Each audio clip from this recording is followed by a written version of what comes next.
بلکہ سب سے بڑی عبادت لوگ کیا سمجھتے تھے؟ سب سے بڑا عمل رمضان میں تلاوت ہے قرآن، اسی لیے تراویح ہے، سمجھ گئے نا، قیام رمضان ہے، اسی بنا پر تک آدمی قرآن کی تلاوت خوب کثرت سے کرے۔ بھائیو، قرآن کی تلاوت ماہ رمضان میں محبوب اعمال میں سے ہے، جتنا آپ چاہیں تلاوت کریں، سنیں، سمجھ گئے نا۔ لیکن ہم لوگ کیا کرتے ہیں، ہمارے اندر جو کمزور، ایک تو قرآن سوچتے ہیں تراویح میں قرآن سن لو، اس لیے بہت سارے لوگ پورے شہر میں بھاگتے رہتے ہیں، سمجھ گئے نا، کہاں پہنچ جائیں، کہاں تراویح لمبی ہو رہی ہے، ٹھیک ہے۔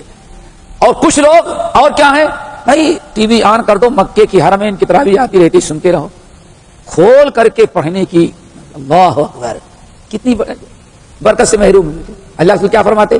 من سرہ ان یحبہ اللہ ورسولہ فلیقرأ فی المصحف، تم میں سے جو انسان چاہتا ہے کہ اللہ بھی محبت کرے اس سے اور نبی بھی اس سے محبت کرے، تو صرف ایک راستہ ہے، کیا؟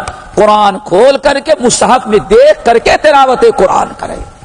پتا چل گیا، تلاوت قرآن زبانی بھی افضل ہے، سننا بھی اجر و ثواب ہے، لیکن دیکھ کر کے مصحف کو ہاتھ میں لے کر کے دیکھ کر کے تلاوت کرنے کا بڑا اجر و ثواب ہے۔ من سرہ ان یحبہ اللہ ورسولہ، تم میں سے جو پسند کرتا ہے کہ اللہ بھی کو اپنا محبوب بنائے، رسول بھی محبوب بنائے، فلیقرأ فی المصحف، تم قرآن کھولے اور دیکھ کر کے چیز اور یاد رکھیں، کبھی دیکھیں واللہ قرآن کھول کر کے پڑھیں گے تو ساتھ ساتھ جو تدبر اور تفکر اور غور و فکر اور خشوع و خضوع حاصل ہوگا وہ کسی اور چیز میں حاصل نہیں ہو سکتا۔